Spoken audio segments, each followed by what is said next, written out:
What's going on, everybody's SVT Vasquez back at it with another video, back at it with another banger, man. In this video, we're going to be installing a heat exchanger on my Mustang Cobra. Let's start this show.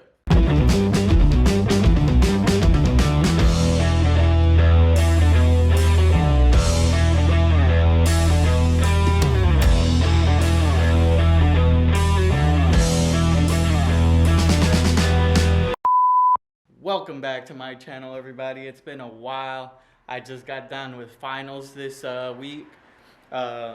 Obviously, I've been busy with school.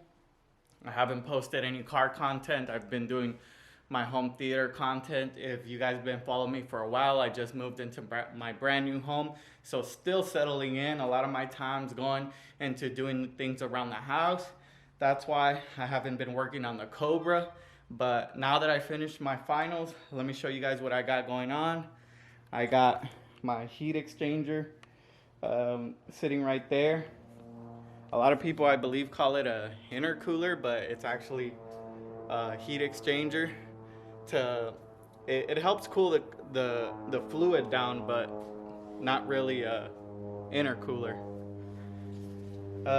As you can see, I got the car up on jack stands.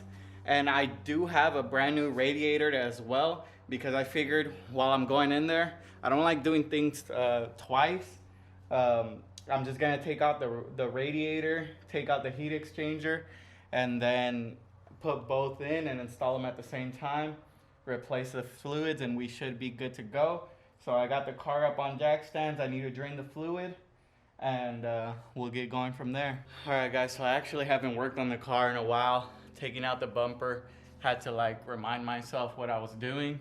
So pretty much the bumper's off. You have to take the headlights off, and then on the side of the bumper there's two nuts like these 12mm nuts.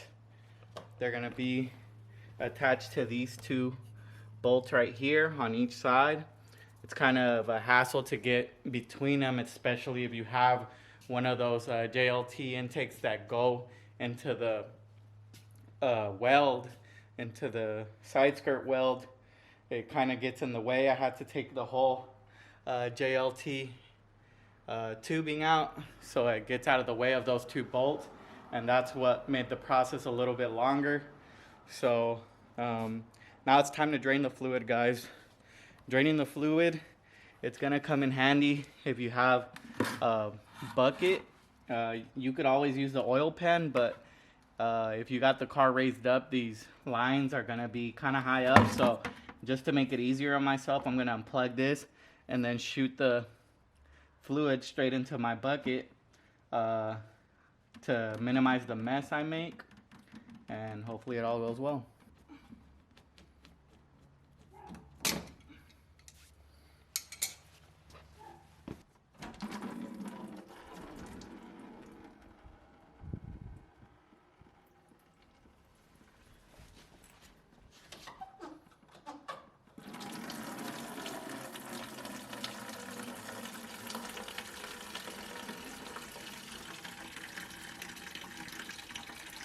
So as you can see, once I got the hoses where I wanted it, I unscrewed the lid, the cap on the top of the coolant. That's what made it pour out all the way to create a vacuum of air, and then just let gravity do its job.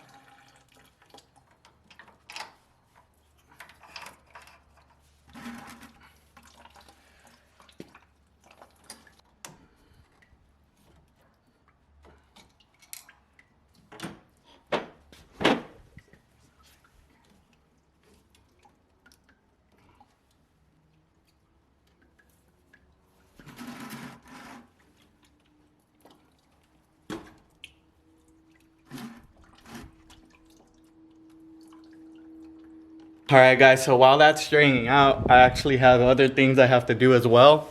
I'm not just gonna wait for it to drain out and not do anything else. But I have a new, whatchamacallit. I also have new belt pulleys to install.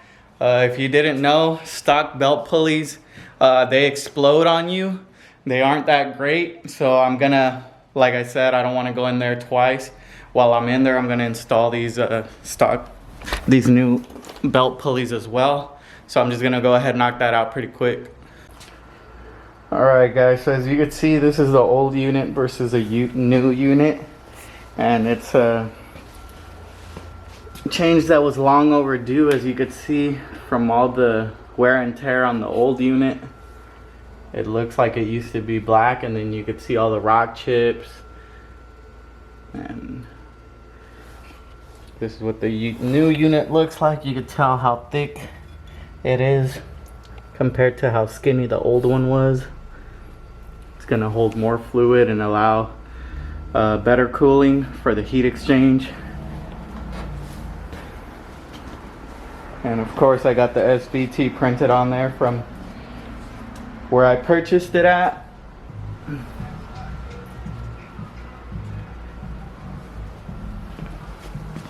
So it's gonna look nice. I'm gonna go ahead and take out the radiator as well and start putting everything back in. Alright guys, so I got everything out that I needed to get taken out. I have the radiator fan right here, and I need to install a new radiator. I already took the old radiator out. I drained the fluids. So I'm changing out the radiator and the heat exchanger. Alright guys, so let me catch you up. It's been actually a few days later. I already have the heat exchanger in. So a few things about the heat exchanger that I don't think any other channel explains. There are install videos out there, but as far as using the brackets, they do have these rubber bushings on the top mounts up here. So you're gonna actually take those off. Other channels don't show that, so I was wondering why my bracket wasn't fitting. I was wondering if you have to buy a different bracket, but you just actually have to take those off. And I don't know if you could see inside there, but the heat exchanger has this metal bars up top that go in the holes that the brackets already have. So go ahead and stick those metal bars through the holes of the brackets, and it'll line up perfectly. At the end, just add the bottom piece, and then you'll be able to put the intercooler, the heat exchanger up. And it's a fairly simple process. And for this heat exchanger, these metal rods, you actually don't need them anymore. This heat exchanger just has rubber hoses that go from the left side of the heat exchanger to replace these two rubber hoses. So you just install those and then you're all set. Alright guys, so it's a couple days later now. Let me show you guys what's going on here. So I got the radiator in. I was kind of worried it wouldn't fit.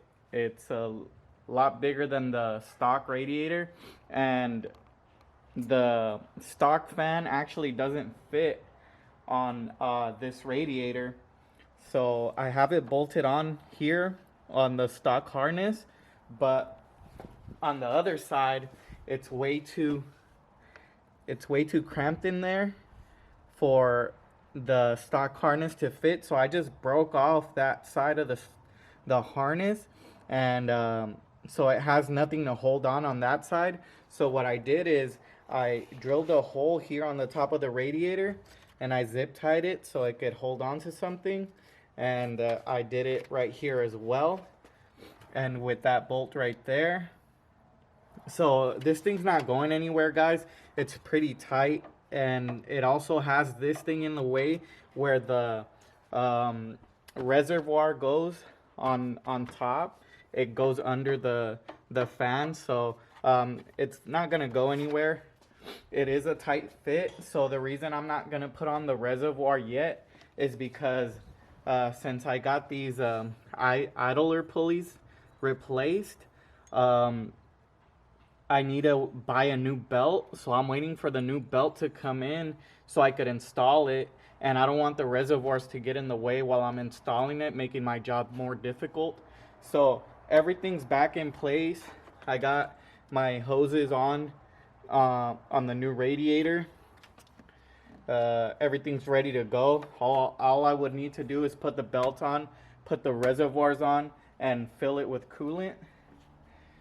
Here's the new hoses for my heat exchanger. So the longer hose is just gonna route back there, and it's gonna go to the top. And I don't really like that it's kinked right here, so this one doesn't have a bend to it like this one does. This one was a shorter one, so it doesn't reach all the way back there. It's not gonna be an issue. It's still good enough, but if I have any issues down the line, I could cut some off and try to fix that kink. I did cut a piece of it off because the kink was way too aggressive before. Everything's ready to go, like I said. I'll just wait for now for that new belt to come in, and once that belt comes in, I'll go ahead and put it in and button everything back up. So also guys, my reservoir has a lot of rust in it. I don't know if the previous owner or the shop or the dealership where I bought it from put the wrong coolant in there, or they put water in there, but it has a lot of rust. That's part of the reason why I swapped out the radiator. So I'm gonna have to flush the system out and get all that rust out. I'll show you guys how I do that down the line. But make sure you guys are putting the right coolant in. You got to look at the manual. If you look at the reservoir right here, it shows you what kind of coolant you should be putting in. You see it says don't put orange, put either that's yellow or gold coolant. So make sure you guys are putting in the right coolant. You're not supposed to put water in there. Water is going to make the system rust like this. And that's kind of my bad that I didn't check that stuff out earlier, but I'll just have to fix it, and I'll make a video on it later. So that's gonna do it for today's video, and I hope you guys stick around for the next one, and make sure you hit that like button on the way out. I'll see you in the next one. Peace. I'm just all about this money, I don't think about no thoughts. Girl, you don't know about me, so get off my fucking D. Born and raised in the dot, this is real as you gon' see. Girl, you don't know about me, so get off my fucking D.